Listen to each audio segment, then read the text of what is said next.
হাই everyone, আজি মই ক'বলৈ গৈ আছোঁ মোৰ স্কিন কেয়াৰৰ বিষয়ে। আৰু মই এনেকৈ মুখখন প্ৰথমে ধুই লৈছোঁ। তাৰে পিছত মই ল'বলৈ গৈ আছোঁ ফেচিয়েল ক্লিনজাৰ, যিটো আপোনাৰ অল স্কিন টাইপত ইউজ কৰিব পাৰে। এইটো তৈয়াৰী হয় আপোনাৰ নিম আৰু হালধিৰে, আৰু এইটোৱে আপোনাৰ স্কিনখন ৰেডিয়েঞ্চ কৰাত হেল্প কৰে আৰু ধুনীয়া নেচাৰেলি গ্ল' কৰে আৰু ক্লিন কৰাত হেল্প কৰে। ডিপলি ক্লিন হৈ যায়। আৰু এনেকৈ মই লগাই মেলি ধুই পেলাই এনেকৈ কাপোৰেৰে টেপ টেপ কৰি স্কিনখন পানী শুকুৱাই লৈছোঁ।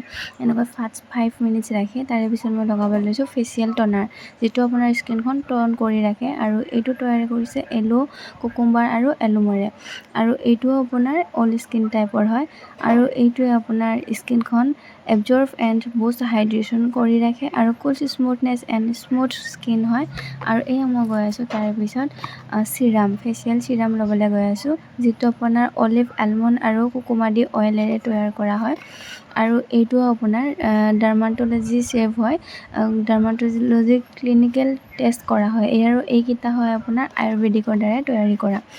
আৰু এইটোৱে আপোনাৰ স্কিনখন স্মুথ ফাইন লাইনছ আৰু ৰিডিউচ উইংকেলছ এইবোৰ হেল্প কৰে। আৰু আপোনাৰ স্কিনখন স্মুথ এণ্ড ৰেডিয়েণ্ট স্কিন হয় আৰু ৰিডিউচ পিগমেণ্টেশ্যন অল স্কিনত এইবোৰ পাব। আৰু এতিয়া মই ল'বলৈ গৈ আছোঁ মইশ্চাৰাইজাৰ, যিটো আপোনাৰ আলমণ্ড, এল'ভেৰা আৰু কানাকা অইলেৰে তৈয়াৰী কৰা হয়।